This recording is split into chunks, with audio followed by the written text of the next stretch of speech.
Bismillahirrahmanirrahim. Assalamualaikum warahmatullahi wabarakatuh. Kita lanjutkan pembahasan selanjutnya ke struktur kristal. Ya, kalau sebelumnya kita sudah mendiskusikan tentang struktur subatomik, bagaimana konfigurasi elektron menentukan sifat-sifat atom dan ikatannya. Ya. Sekarang kalau sudah menjadi atom, bagaimana atom-atom ini berinteraksi satu sama lain, ya, atau molekul-molekul ini berinteraksi satu sama lain. Ya, struktur atomik, ya, jadi masuk ke atomic struktur. Ada dua macam bagaimana atom-atom pada zat padat menyusun dirinya sendiri, ya. Satu dengan secara random, ya, acak, ya, terserah, kayak Anda kelereng dimasukkan dalam kardus atau plastik, ya. Nah, dia acak, jaraknya macam-macam, ada yang jaraknya pendek, ada yang jaraknya panjang, dan seterusnya, ya. Nah, umumnya ini tidak padat, ya. Ini kita lihat ada banyak rongga di sini, ya. Randomnya seperti ini kita sebut sebagai yang padatan yang tersusun atas atom-atom yang acak seperti ini, ya. Kita sebut sebagai padatan yang bersifat amorfos, ya. Atau dalam hal lain ada satu lagi yang tersusun dengan rapi, terstruktur, sistematis, ya, dalam jangka panjang seperti ini, ya. Nah, ini kita lihat uniform sekali, ya, seragam, ya, jarak antar atomnya seragam. Nah, segini, ini juga segini, juga segini, dan ruang-ruang yang ditinggalkan minimal, ya, secara rapat tersusun secara teratur, ya. Seperti ini kita sebut sebagai kristal, ya. Atom-atom yang tersusun secara teratur memiliki tendensi lebih stabil, ya. Kenapa? Karena berada pada jarak ideal satu sama lain. Kita ingat tadi kemarin, ya, bahasan tentang energi tarik dan energi atraktif dan repulsif, energi tarik dan energi tolak, ya. Dia akan menjadi minimal ketika energinya sama, ya, di sini. Ini misalnya grafik antara energi dengan R radius. Ketika dua atom didekatkan sehingga jaraknya R-nya menjadi segini, energinya ini merendah. Nah, ini paling minimum. Ketika didekatkan lebih rendah lagi, awan-awan elektron tadi akan mulai berbenturan, ya. Akan mulai berbenturan dan tolak menolak. Maka energinya naik lagi, tidak stabil, ya. Nah, maka energi inilah disebut sebagai energi minimum. Kapan terjadinya? Ketika bersinggungan saja, ya. Nah, kita lihat di sini. Atom-atom kristal bersinggungan satu sama lain, ya, energinya minimum. Ya. Atom-atom yang bukan kristal atau amorfos, nah, ini bersinggungan, tapi ini tidak. Ya. Jadi sedikit di atas di sini, ya. Masih bisa diminimumkan lagi, ya. Makanya umumnya kristal ini lebih stabil daripada yang kristal atau atom yang tersusun secara periodik, teratur ke segala penjuru arah, 3 dimensi, ya. Ini umumnya kita temukan pada logam, keramik, dan sebagian polimer, ya. Oh, kemarin agak lompat, ya. Jadi material-material yang dengan ikatan logam membentuk membentuk kelas material yang kita sebut sebagai logam, metal, ya. Material-material dengan ikatan ionik umumnya membentuk subkelas material yang kita sebut sebagai keramik, ya. Dan material-material yang dengan ikatan kovalen umumnya membentuk subkelas material jenis polimer. Dan satu lagi nanti ada namanya semikonduktor. Ini juga umumnya polimer atau antara polimer dan keramik, antara kovalen dan ionik, ya. Ini kita sebut kristal. Representasinya seperti ini, ya. Teratur. Yang kedua, non kristal atau amorfos, ya. Atom-atomnya random atau teratur tapi tidak secara periodik. Oke, ini 3 ini teratur, ya. Ini 3 ini juga teratur.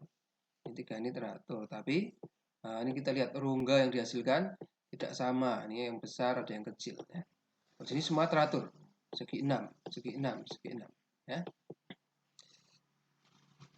Kemudian ditemukan pada material dengan struktur kompleks dan pada material yang didinginkan dengan sangat cepat, ya, dari fase cairnya. Nah, representasinya seperti ini. Nanti kita akan lihat lagi.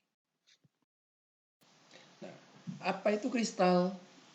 Nah, kan di sini keteraturan itu bagaimana sih? Kita lihat teratur. Kristal susunan periodik atom-atom dalam 3 dimensi. Ya. Nah, untuk merepresentasikannya kita biasanya ambil saja titik daripada ini ada H2O ya misalnya. Kita representasikan saja sebagai titik. Ya, kalau misalnya aslinya kristal seperti ini, representasikan sebagai lattice ya. Titik-titik yang merepresentasikan lokasi kristalnya ada di mana. Ya. Lattice. Ya. Nah, basis apa?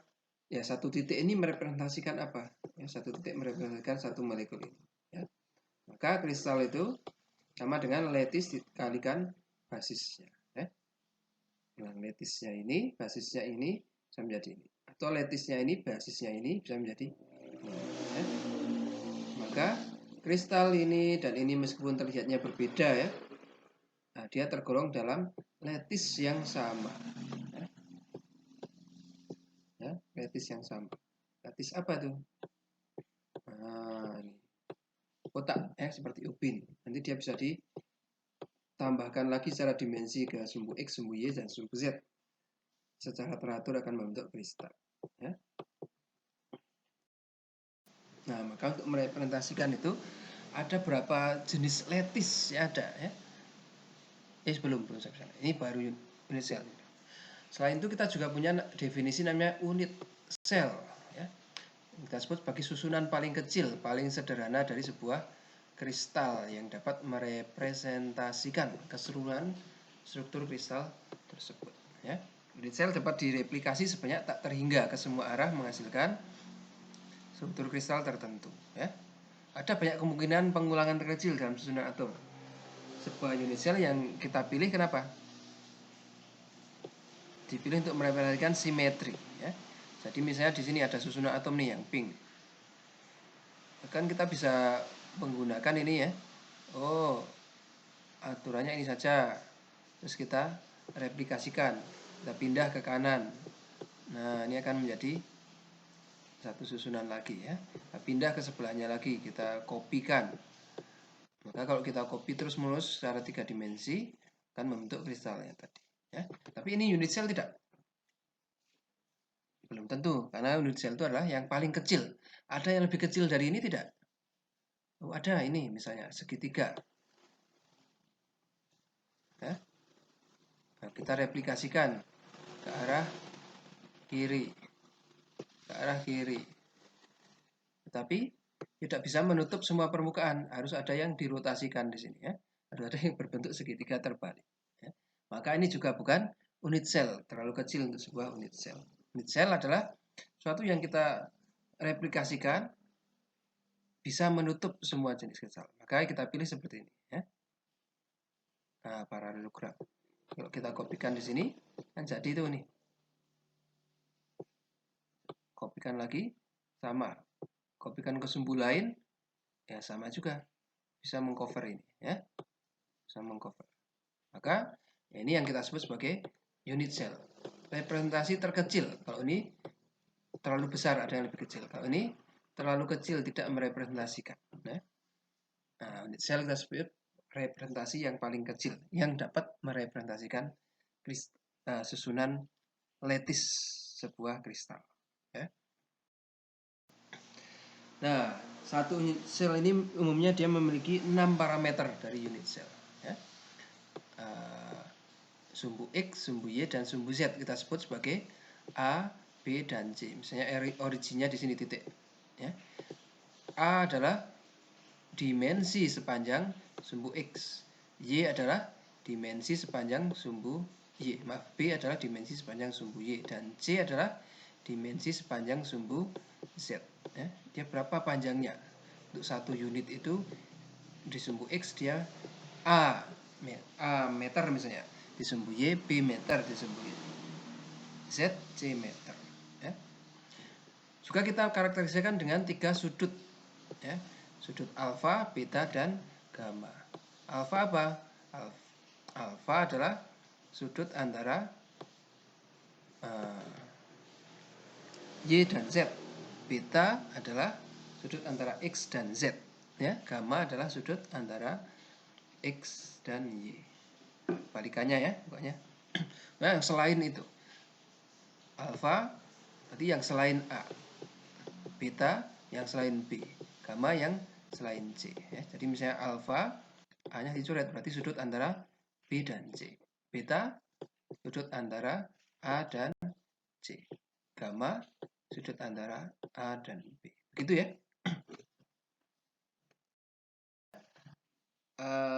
Kira-kira 6 sistem kristal dasar berdasarkan simetrinya, seberapa simetri ya, sebuah unit sel ya. Dari yang paling simetris menjadi paling tidak simetris. Kita mulai dari yang paling simetris. Strukturnya adalah kubik atau kubus ya, di mana X sama A sama dengan B sama dengan C ya. Nah, ini sisi-sisinya sama dan sudut-sudutnya juga tegak lurus 90 derajat. A sama dengan alfa sama dengan beta sama dengan gamma sama dengan 90 derajat. Ini struktur kristal yang paling simetris ya. Kalau simetrinya kita kurangi satu, simetri dalam sisinya misalnya A sama dengan B tetapi tidak sama dengan C, C-nya memanjang ya. Nah, tetapi sudutnya masih sama 90 90 90 ya.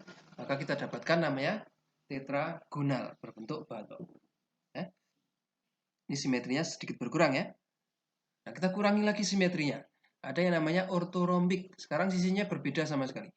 A tidak sama dengan B, tidak sama dengan C. Tetapi sudutnya di sini masih sama. 90 derajat. Ya. Nah, bisa dilihat ya simetrinya semakin berkurang. Semakin ke kanan simetrinya berkurang. Nah, yang lebih tidak simetri lagi apa? Nah, heksagonal. Ini sudutnya sudah mulai berubah. Heksagonal itu seperti ini. Kalau unit selnya bukan heksagonal ya. Jadi paralelogram. Nah, 3 dari paralelogram ini membentuk heksagonal. A sama dengan B, tetapi tidak sama dengan C. Sudutnya A sama dengan B sama dengan 90 derajat, tetapi tidak sama dengan gamma. Gammanya 120 derajat. Ya. Nah, simetrinya semakin kacau ya. Kita rombak lagi simetrinya. Sekarang yang beda di sudutnya. Dan namanya rombohedral. A sama dengan B sama dengan C seperti kubus ya. Tetapi sudutnya sekarang A sama dengan B, alfa sama dengan beta 90 derajat. Tapi ini miring satunya lagi, gammanya yang tidak 90 derajat. Agak kubus dibelokkan ya, didorong. Permukaan atasnya didorong sehingga menjadi tidak kubus lagi ya, di permukaan. Nah, kubus dibelokkan seperti itu ya. Kita sebut ini sebagai rombohedral. Ada lebih random lagi, ada namanya monoklinik. Nih, A tidak sama dengan B, tidak sama dengan C. Nah, ini masih sama ya, rombohedral masih sama. Sekarang menjadi tidak sama. Tapi sudutnya sekarang ini sudutnya sama. Alfa sama dengan gamma sama dengan 90 derajat. Ya, tetapi betanya tidak 90 derajat. Ya, disebut sebagai monoklinik. Yang paling random disebut sebagai triklinik. Sudah A tidak sama dengan B, tidak sama dengan C, alfa tidak sama dengan beta, tidak sama dengan gamma, tidak sama dengan 90 derajat. Nah, ini paling kacau nih triklinik ya. Nah, itu 6 sistem kristal yang ada. Ya. Nah, dari 6 tersebut ada bervariasi. Masing-masing sistem kristal memiliki 4 possible variasi. Ya. Contohnya kubus. Kubus tersusun bisa sebagai simple cubic.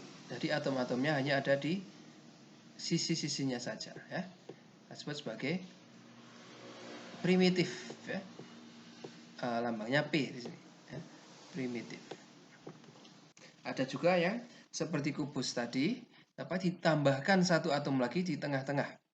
Kita sebut sebagai body centered cubic. Ya. Ada juga, lambangnya I. Ada juga yang bukan di tengah, tapi di tengah-tengah permukaan. Jadi saya mempunyai permukaan depan ini ya. Saya tambahkan satu di sini. Nah, ini menjadi sini. Saya punya permukaan di belakang, saya tambahkan satu di sana. Ya. Nah, ini tambahannya. Atas juga ketambahan satu. Ya, ini tambahnya.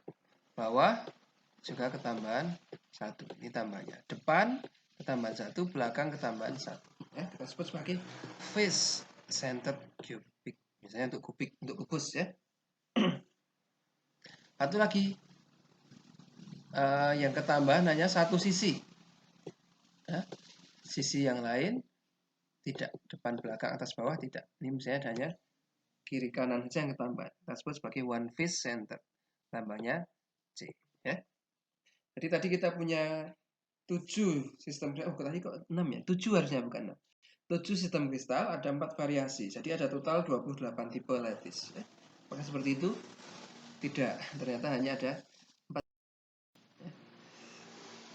Cuma ada 14. 14 kita sebut sebagai Bravais lattice. Ya. Simple cubic, body centered cubic, face centered cubic. Ya. Kemudian simple tetragonal, body centered tetragonal. Ya. Simple orthorhombic, body centered orthorhombic, base centered orthorhombic, face centered orthorhombic, rhombohedral hexagonal, simple monoclinic, base centered monoclinic, dan triclinic. Cuma ada 3. Kenapa tidak ada sistem base centered cubic misalnya? Nah, misalnya kalau ada base centered cubic, tadi base kan hanya satu sisi yang diisi ya. Di sini ya. Nah, ini tidak akan muat. Ini pasti akan mendorong ke keluar teman-temannya ya. Nah, bukan lagi menjadi kubik. A dan B sama, tapi C tidak sama. Ya, menjadi apa tadi? A dan B sama, C tidak sama, menjadi seperti apa? Ya, menjadi orthorhombik. Ya. Base centered kubik itu pasti akan menjadi orthorhombik. Ya, jadi ada yang sama. Oke. Jadi total kita hanya punya 14 Bravais lattice.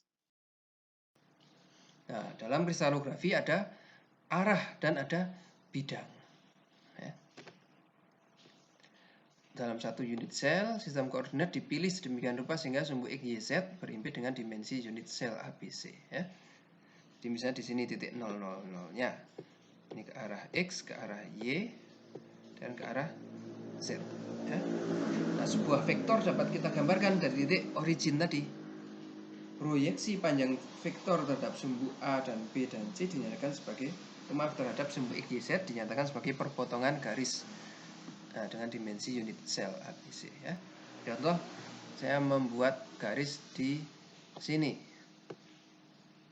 Ini kita sebut sebagai arah berapa ini? Ya, kita lihat saja titik potongnya. Nah, dia diproyeksikan ke sumbu X. Oh, dia memotong sumbu X di setengah. Dia memotong sumbu Y di 1 ya. Dia memotong sumbu Z di 0.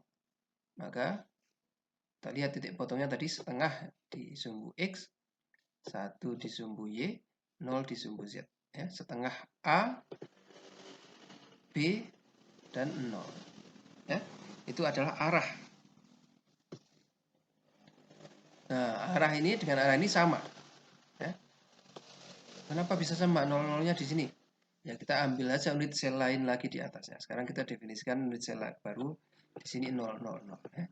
Maka dia akan menjadi sama. Titik potong di sumbu X adalah setengah. Titik potong di sumbu Y 1. Titik potong di sumbu Z 0. Ya. Maka ini arah setengah 1, 0. Oke.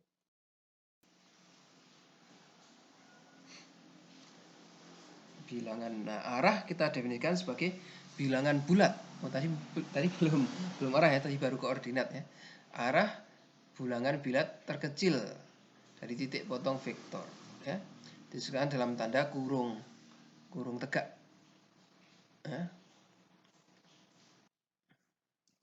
Vektor yang paralel terhadap arah kristalografia adalah ekuivalen, seperti tadi. Arah sini dan arah ini sama arahnya, ya. Tadi titik potongnya berapa? Setengah, 1, 0, ya. Maka kita jadikan bilangan bulat terkecil, kalikan 2, ya. Ini menjadi 1, ini menjadi 2, ini menjadi 0, ya. Berarti tadi arahnya arah 1, 2, 0. Ini juga arah 1, 2, 0. Di situ, ya. Arah-arah yang ekuivalen dikelompokkan dalam suatu family dengan notasi kurung apa ini? Kurung lancip, ya. Nah, misalnya ini arah berapa nih? 1, 0, 0, ya. 1, 0, 0. Untuk sistem kubik berarti dia ekuivalen dengan ini. 0, 0, 1 atau dengan ini. 0, 1, 0, ya. Atau dengan sana. 0, min 1, 0. Atau dan bawah. 0, 0, min 1. Atau dengan arah ke belakang. Min 1, 0, 0. Itu ekuivalen. Maka kita sebut sebagai family dari arah 1, 0, 0. 1, 0, 0, 0, 1, 0, dan 0, 0, 1 ekuivalen. Untuk kubus. Nah, bidang kristalografi dipilih agar tidak memotong titik origin. Nah, sekarang ke bidang tadi arah, ya. Titik potong dan sumbu X, Y, Z dinyatakan dalam dimensi satuan ABC, ya. Maka bilangan bulat terkecil dari nilai resiprokal, kebalikan seper, ya. Nilai resiprokal titik potong sebagai identitas bidang dituliskan dalam kurung biasa, HKL, ya. Jadi tadi misalnya ada sebuah bidang, dia memotong bidangnya seperti ini, ya, yang diarsir ini. Nah, berarti kita lihat dia memotong sumbu X di mana? Nah, oh, setengah nih, setengah A. Dia memotong sumbu X di setengah A. Memotong sumbu Y di mana? Di 1B. Memotong sumbu Z di mana? Tidak memotong sumbu Z. Artinya dia memotong sumbu Z di sumbu tak terhingga. Maka bidang ini bidang apa? Nah, kita seperkan saja. Seper 1/2, seper 1, seper tak hingga. Dia menjadi bidang 2, 1, 1 bagi tak hingga 0. Ya, kita sebut sebagai bidang 2, 1, 0. Ya. Sama juga di sini. Dia memotong sumbu X bidang ini, ya. Memotong sumbu X di 1, memotong sumbu Y di 1B, memotong sumbu Z di 1C. Maka bidang 1/1, 1/1, 1/1. Bidang 1, 1, 1. Ya. Disebut sebagai seperti ini. Oke. Nah, hubungan arah dengan bidang tadi bagaimana? Nah, kalau arah itu 1, 1, 1 berarti dari origin ke sini, ya. Nah, memotong sumbu X di 1, memotong sumbu Y di 1, memotong sumbu Z di 1. Arah 1, 1, 1. Bidang 1, 1, 1. Jadi antara arah dan bidang itu selalu tegak lurus, ya. Arah adalah vektor normal dari sebuah bidang. Gitu, ya. Nah, sama seperti family arah, bidang juga memiliki family. Kita gunakan notasi kurung Kurawal, ya. Contoh bidang tetragonal. Tetragonal tadi apa? A sama dengan B, tetapi tidak sama dengan C, ya. Sudutnya sama A, B, C, ya. Jadi X sama dengan Y-nya sama. Jadi 1, 0, 1, 0, 0, min 1, 0, 0, 0, min 1, 0, 0, 1, 0. Ini kita sebut sebagai satu family. Family 1, 0, 0. Kenapa? Karena A dan B-nya sama. Jadi terserah saja kita mau ambil A atau B yang mana, ya. Karena sama-sama panjangnya sama. Tetapi 001 dan 00-1 tidak termasuk satu family. Kenapa? Karena C berbeda dimensinya, ya. A sama dengan B, tetapi tidak sama dengan C. Gitu, ya. Kuis. Di antara arah kristalografi berikut, manakah yang tegak lurus satu sama lain? Gimana nih? Arah 1, D1, D2, D3. Bagaimana untuk menentukan sebuah bidang itu tegak lurus? Oke, di antara kristalografi berikut mana yang tegak lurus satu dan lain? Ya, tegak lurus atau tidak? Kita ingat vektor fisika dasar 1 bagaimana? Ini kan arah vektor ya. Maka kita bisa gunakan notasi vektor. Dot product lah atau cross product. Kita pakai dot product saja ya. Jika sebuah vektor A dan B seperti ini, dot produknya bagaimana? A dot B sama dengan apa? Besarnya nilai A, besarnya nilai B, kalikan cos sudut antara A dan B. Ya. Cos theta misalnya. Kita ambil tetanya di sini.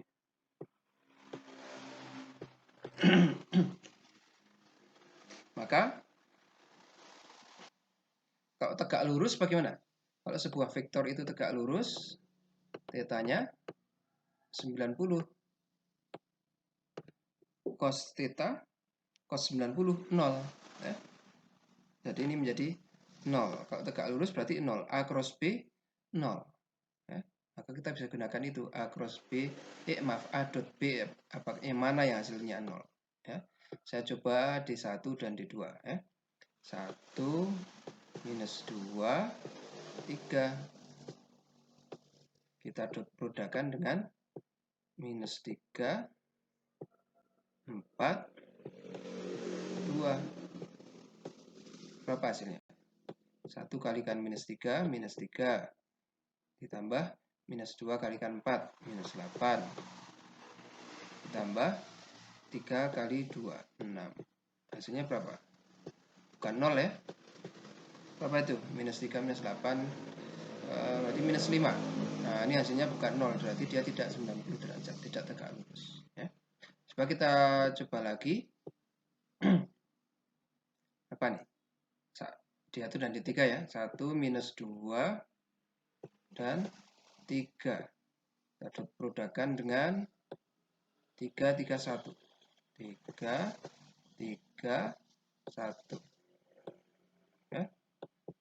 Hasilnya berapa? 3 kalikan 1, 3. Ditambah min 2 kalikan 3, minus 6. Ditambah 3 kali 1, 3. Ya, 3 minus 6 tambah 3. Sama dengan 0. Nah, kita tahu bahwa tegak lurus nih pasti. Karena dot produknya 0. Ya. Yang lain bisa dicoba. Yang dua, hitunglah sudut yang dibentuk oleh bidang 120 dan 210 berikut. Ya. Sama juga ini. Sudut kita bisa, bidang ini kita bisa gunakan arahnya aja ya.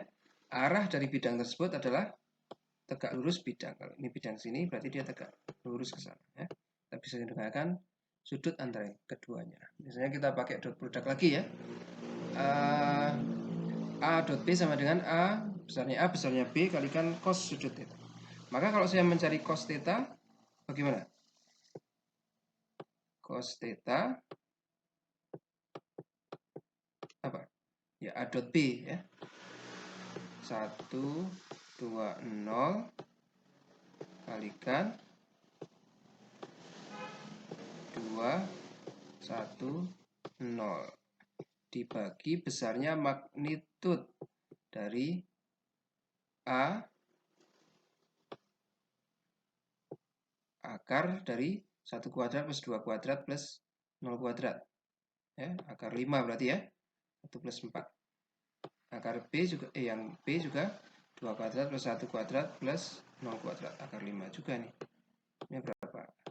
Produknya kita cari. 1 kali 2, 2 ditambah 2 kali 1, 2, 4. 0 kali 0, 0 ya. 4 dibagi akar 5 kali akar 5, 5. Ya. Cos theta sama dengan 0,8. Tetanya berapa? Cari sendiri ya. Tidak hafal juga. Ya. Nah, bagaimana cara menentukan jika sebuah arah kristalografi berada pada sebuah bidang paralel atau tegak lurus? Ya. Kalau paralel, kalau tadi tegak lurus, sudah ya. bahwa dot produknya sama dengan 0. Kalau paralel, kita bisa gunakan cross product ya. A cross B sama dengan besarnya A, besarnya B kali sin sudut di antara keduanya. Ya. Nah, kalau paralel kan sudutnya 0. Berarti sin 0, 0. Ya. Jadi kalau yang A cross B-nya 0, dia pasti paralel. Yang A dot. Nah, kita masuk ke struktur kristal logam. Ya, umumnya logam-logam itu berbentuk BCC, body center cubic. Ya, contohnya besi alfa, kromium, wolfram, molybdenum, atau FCC, face center cubic. Contohnya besi gamma, tembaga, emas, perak, nikel. Ada juga yang heksagonal, berilium, kadmium, magnesium, titanium, alfa, dan sebagainya. Ya.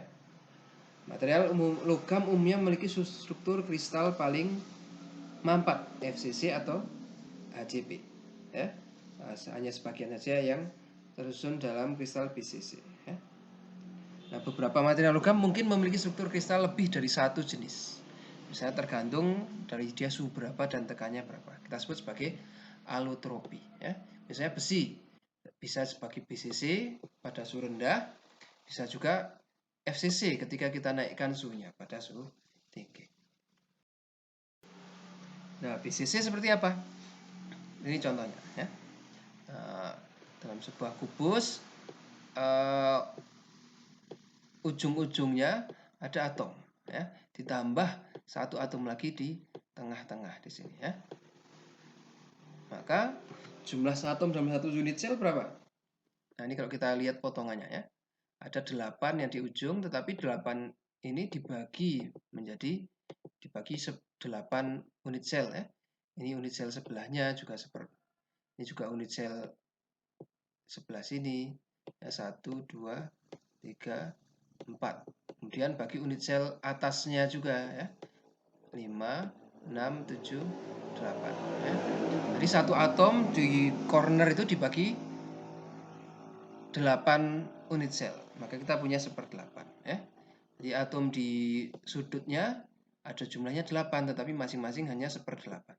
Nah, ditambah satu atom yang berada di tengah, ini full kalau ini ya. Nah, maka diagonal ruang. Nah, ini atom-atom ini saling bersentuhan ya. Kita lihat dari sini, ujung sini 1R, 2R, 3R, 4R ya. Jadi diagonal ruang dari BCC ini 4 kali jari-jari atom ya. Nah, kira-kira berarti ya dihitung aja. Nah, kita bisa dapatkan A sama dengan 4R dibagi akar 3 ya.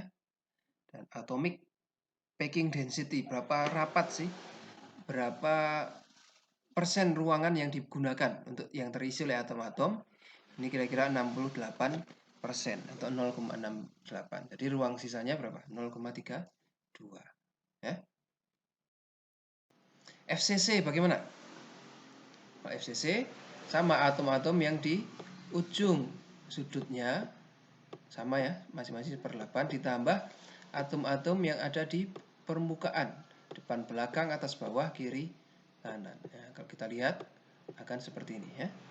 Yang ini 1/8, 1/8, 1/8, yang atas bawah setengah-setengah, yang kiri kanan setengah, ini juga setengah, depan belakang juga setengah-setengah. Ya, maka ada 8 kali 1/8 ditambah 6 kali setengah. Total ada berapa? 4 atom ya, dalam satu unit sel. Nah, kalau kita lihat diagonalnya, dari ujung sini 1R, 2R, 3R, 4R ya.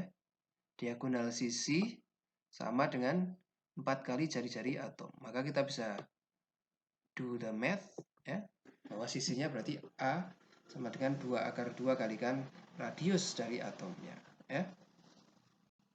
Nah, ini lebih rapat dari BCC ya. atomic packing density-nya kira-kira 74%. Heksagonal juga seperti itu, bisa dibaca sendiri ya. Ada 12 kali 1/6 atom yang di atasnya ini ya. Nah, 1, 2, 3, 4, 5, 6 ya, bawahnya juga 6, berarti ada 12 kali 1/6 plus 2 kali setengah di atas dan di bawah plus 3 atom di tengah-tengah ini full ya. Maka ada berapa tuh? 2 ditambah 1 ditambah 3, ada 6 totalnya ya. Nah, A sama dengan 2R di sini ya. C sama dengan kira-kira 1,633A. Atomic packing density-nya sama dengan FCC 0,74 ya. Ini sebagian besar nanti kita hanya akan membahas yang kubik saja ya, yang paling simetris, paling sederhana. Nah, dari sini kita bisa menghitung densitas teoritis dari sebuah kristal logam kalau kita mengetahui struktur atomnya ya, FCC atau BCC. Nah, misalnya kita tahu dia jenisnya berapa, BCC misalnya ya. BCC, maka satu unit sel ada berapa atom? 1/8 kali 8, 1 ditambah 1 ditambah ada 2 ya. Nah, N sama dengan 2 ini. A berapa? Massa atom, misalnya dia atom besi. Masanya saya tidak tahu lah atom besi. Misalnya dia atom besi, mungkin cek ya di tabel periodik unsur berapa massa besinya ya di sana. V volume unit cell. Kalau dia kubus berarti volumenya ya panjang sisi kalikan panjang sisi kalikan panjang sisi ya, panjang sisi pangkat 3 ya. Na bilangan Avogadro ya. Maka kita bisa hitung densitas dari atom. Ada allotropi dan polimorfisme. Tadi kita sudah sempat menyinggung ya, allotropi apa? Unsur memiliki lebih dari satu struktur kristal ya. Kita sebut sebagai polimorfisme ya.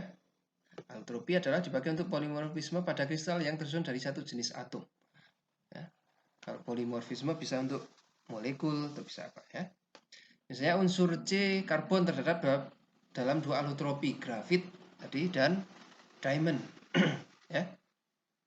Besi pada suruhan memiliki kristal BCC ketika dipanaskan menjadi FCC. Ini juga kita sebut sebagai allotropi polimorfisme ya. Nah, ini yang di slide awal. Logam timah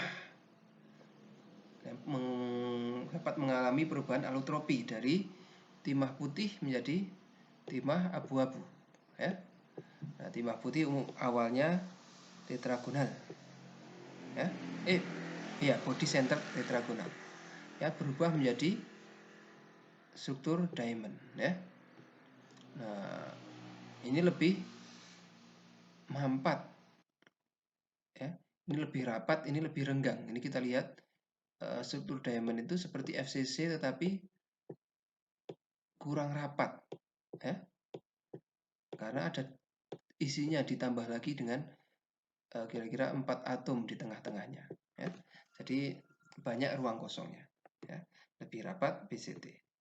Maka ketika dia berubah menjadi struktur diamond, volumenya juga bertambah 27% ya. Nah, dari ruang yang awalnya mampat jadi mengembang ya, memuai. Ini mengakibatkan logam timah biasanya pecah, rapuh, pecah berkeping-keping menjadi serbuk timah kasar. Nah, seperti ini. Kalau kita panaskan di atas suhu 13,2, kalau kita dinginkan di bawah suhu 13,2 dia akan pecah ya. Nah, ini kita kenal sebagai tin dizzy. Rusak si timahnya. Ada kuis nih.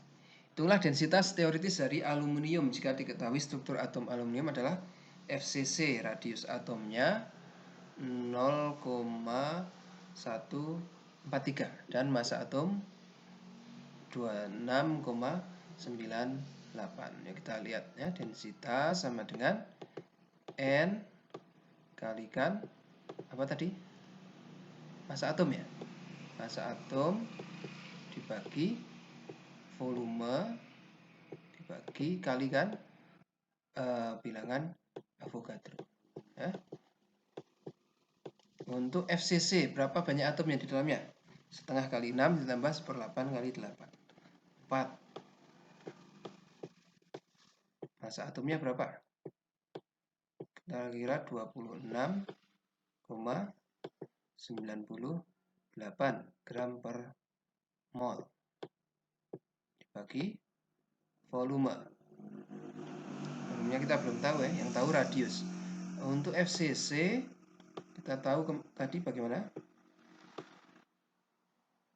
Ini atom yang di tengah, ini atom 1/8 ya. Ini harusnya bersinggungan. Jadi 1, 2, 3, 4. 4 radius. 4 kali radius sama dengan A akar 2 ya. Gitu ya. Kalau ini A, garis miringnya ini apa? A kuadrat ditambah A kuadrat diakarkan. Jadi A akar 2. Gitu ya. Volumenya berarti bagaimana? Volume sama dengan A berpangkat 3. A-nya berapa ini? A sama dengan 4R per akar 2. 4 per 2 akar 2. 2 akar 2R. 2 akar 2 R kita pangkatkan 3. Berapa nih? 2 akar 2 kali 2 akar 2, 4 kali 2, 8 ya. 8 kalikan 2 akar 2, 16 akar 2. Berapa 16 akar 2?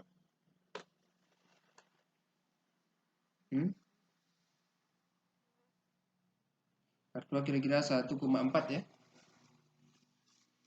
1,41 mungkin. 1,42.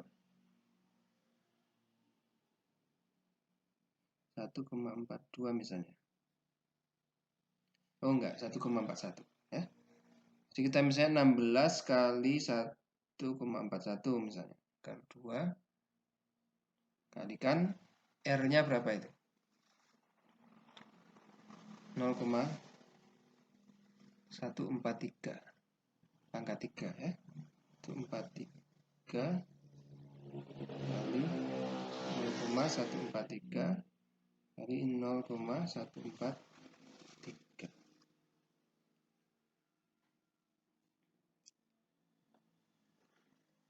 Nah, kita ketemunya 6,6. 6,6 harusnya 6,597. 66 kali 10 berpangkat nanometer 9 kali 10 kali 4 minus 9 minus 9 kali 3 minus 27 ya, minus 27 dikurangi 2 minus 25. Gunakan kalkulator ya. Kalikan bilangan Avogadro 6,022 kali 10 berpangkat 23.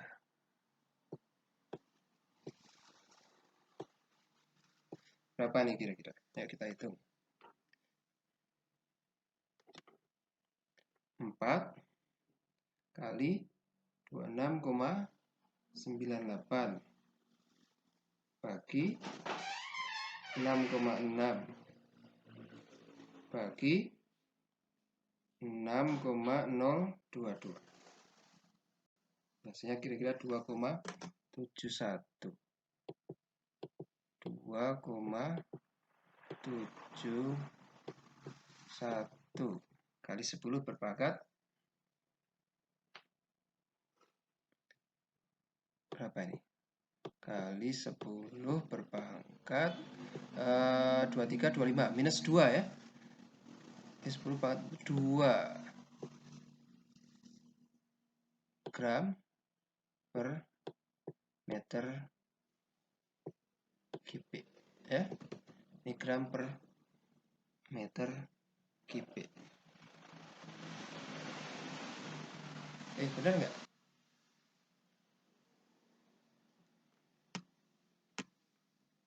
Harusnya ya. Nah, ini tinggal diubah menjadi gram per sentimeter kubik. Bagaimana cara? Sama gram per sentimeter.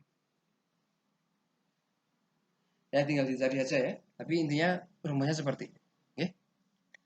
Nah, bandingkan dengan hasil pengukuran 2,7 dekat ya. Nah, tinggal ini questionable di sini saja. Dihitung ulang nanti. Yang kedua, itulah densitas teoritis dari bahan alfa besi jika diketahui struktur atomnya adalah BCC, radiusnya sekian dan massa atomnya sekian. Ya, bisa ya? Sama prosesnya. Kalau tadi struktur atom logam ya, sederhana, cukup sederhana. Nah, kita akan masuk ke struktur kristal keramik. Ya, ini lebih complicated, ya sedikit complicated. Kenapa? Karena kalau logam terdiri dari satu atom yang sama, kalau keramik kan ikatan ionik. Minimal terdiri dari dua atom atau dua ion dengan struktur yang lebih kompleks. Ya. Ini ada kation, ion yang positif, dan anion, ion yang negatif. Ya. Struktur keramik ditentukan oleh dua hal. Satu, netralitas, jadi harus netral. Ya. Misalnya NaCl, ya, jumlah Na harus sama dengan jumlah Cl. MgCl2, jumlah Mg, jumlah Cl harus 2 kali jumlah Mg, ya, supaya muatannya netral. Yang kedua adalah ukuran relatif dari kation terhadap anion, ya. Kita sebut radius dari kation dibagi radius anion. Ini menentukan besarnya bilangan koordinasi yang bisa dibentuk oleh ya. Nah, struktur kristal keramik ini harus netral muatannya ya. Nah, jadi harus dinetralkan. Harus jumlahnya supaya netral, maka Ca1 3O2 ya. Contohnya kan 3 kali minus 2 minus 6. Ini plus 4. Ini plus 2 ya. Tadi secara net dia netral ya. Nah, akan menjadi lebih rumit. Yang kedua adalah struktur kristal, radiusnya ya. Kalau misalnya anion kationnya terlalu kecil sehingga ini saling menyinggung, ini tidak stabil karena dia bermuatan negatif, akan saling tolak menolak ya. Minimal dia harus terus bersinggungan seperti ini ya. Lebih besar kationnya tidak apa-apa, akan lebih stabil ya. Jadi ini stabil, ini akan stabil, yang seperti ini tidak akan stabil ya. Umumnya radius anion lebih besar dari kation. Kenapa? Karena anion mengambil elektron ya. O2 minus. Sedangkan kation melepas elektron. Dia ukurannya menjadi lebih kecil. Nah, semakin besar ukuran kation, semakin banyak jumlah anion yang bersinggungan di sekitarnya. Ya, Rc dibagi Ra menentukan besarnya bilangan koordinasi. Ya, bilangan koordinasi. Contoh bilangan, kalau radiusnya antara kurang dari 0,155, maka yang memungkinkan geometrinya hanya seperti ini ya. Di antara 0,155 sampai 225 dia bisa dikelilingi oleh 3, bilangan koordinasinya 3 ya. Antara 225 sampai 414 dia bisa 4, 3 di bawah, 1 di atas, tetrahedral ya. Antara 414 sampai 732 dia bisa 6 ya. Jadi di sisi-sisinya masing-masing 1, 2, 3, 4, bawah 1, atas 1. Nah ya, oktahedral. Nah, rasio 0,732 sampai 1 dia bisa 8 ya. Di bawah 4, di atas 4. Ini seperti kristal BCC ya. Bilangan koordinasi tadi. Oke, dari berbagai bahan keramik berikut tentukan perkiraan bilangan koordinasi ya. CAS ya, kita rasiokan saja. R kation, anion dulu ya. RC dulu ya, R kation dibagi R anion. ya. Jadi 0,1 dibagi 0,184. Berapa hasilnya itu? Dibagi 0,543. 0,543. Tinggal lihat saja di tabel sebelumnya. Ini masuk ke rentang berapa? Ya, sepertinya ini 6 ya. Kalau seperti ini sepertinya 6. Tapi saya lupa juga, tidak hafal. Dicek di slide sebelumnya ya. Oke, strukturnya ada apa saja? Macam-macam. Ya, struktur NaCl. Bilangan koordinasi 6. Ini FCC, basisnya NaCl ya. Nah, kita ambil salah satu saja ion Cl-nya yang sebagai basis ya. Satu basisnya kan ini. Atau NaCl. Nah, kita ambil sudut-sudut ion Na. Ketika disusun menjadi lattice, dia akan menghasilkan kristal FCC. Maka kita anggap ini sebagai strukturnya FCC. Contoh yang dengan struktur ini ada NaCl, MgO, MnS, dan sebagainya. Tipe CsCl ya, Rc per Ra kira-kira ini besar, hampir 1 ya, maka bilangan koordinasinya 8. Strukturnya apa ini kalau seperti ini? Di sisi ada 1 di tengah, body center. Bukan ya, simple kubik. Kenapa? Ya karena lattice-nya kan satu apa nih? Basisnya kan CsCl. Nah, berarti ini juga ada CsCl di sana, CsCl. Ya, yang kita gunakan satu saja untuk representasi. Misalnya yang kita gunakan adalah atom Cl-nya. Maka Cl-nya ini membentuk simple kubik ya, cuma ada di sudut-sudutnya, di tengah-tengah tidak ada Cl ya. Maka strukturnya dia simple kubik. Contoh dengan struktur ini antara lain CsCl, CsBr, CsI. Ada juga struktur zinc blend ya, dengan koordinasi 4. Nah, ini kita lihat saja. Bilangan koordinasi selalu ditentukan oleh Rc dibagi Ra ya. Contoh dengan ikatan ini ya, banyak sekali material ZNS, ZNTe, HGTe, JDS, gallium arsenide, semikonduktor ya. Struktur ZNS yang lain woodside ya, ini heksagonal.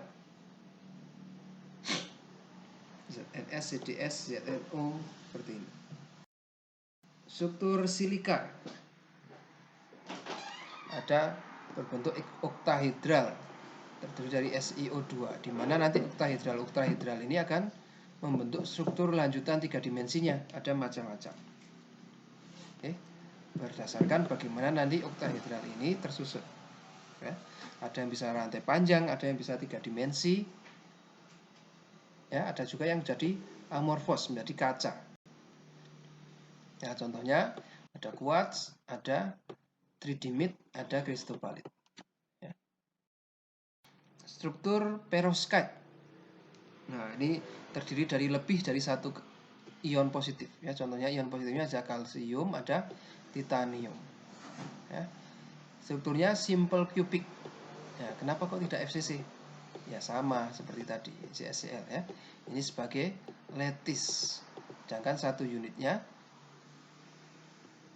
ya ada 1 Ca, 1 Ti, 3O ya. Bahan keramik contohnya kalsium titanat, barium titanat, lead titanat. Ya, ini biasanya memiliki sifat-sifat khusus, misalnya berbentuk ferroelektrik atau piezoelektrik. Magnetik juga seperti itu ya. Superkonduktor juga umumnya dari bahan perovskite ya. Sama seperti logam kita bisa tentukan theoretical density-nya, keramik juga bisa kita tentukan densitas teoritisnya ya.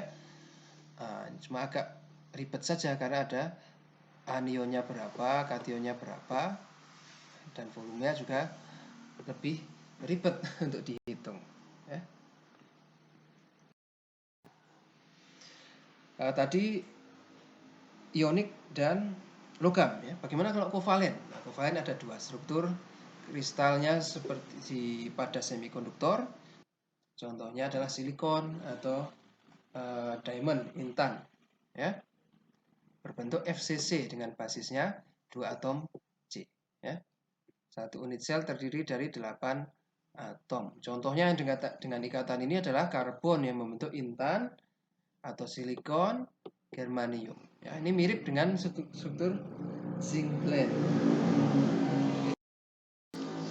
Yang lainnya juga bisa struktur 2 dimensi grafit. Ya, ini strukturnya heksagonal. Struktur antar lapisan ini gaya kovalen ya, satu lapisan ini gayanya kovalen. Sedangkan antar lapisan hanya gaya van der Waals yang lemah. Maka antar satu lapisan grafit dengan grafit lain itu bisa bergeser dengan sangat mudah ya. Ini bisa digunakan sebagai pelumas ya. Nah, kita juga bisa gunakan sebagai isi pensil. Makanya ketika kita goreskan sedikit kan sudah terlepas ya. Itu grafitnya licin, gampang terlepas ya. Yang terakhir struktur kovalen yang dalam bentuk polimer, rantai yang panjang ya. Ini karena seperti spaghetti atau mie goreng, dia sangat random sekali ya. Akan tetapi dalam kerandomannya ini dia juga akan bisa membentuk sedikit keteraturan ya. Nah, umumnya dalam bentuk yang membentuk polimer ada bagian yang teratur dan bagian yang tidak teratur ya, kita sebut sebagai bagian kristal dan bagian amorfos ya. Struktur seperti ini kita sebut sebagai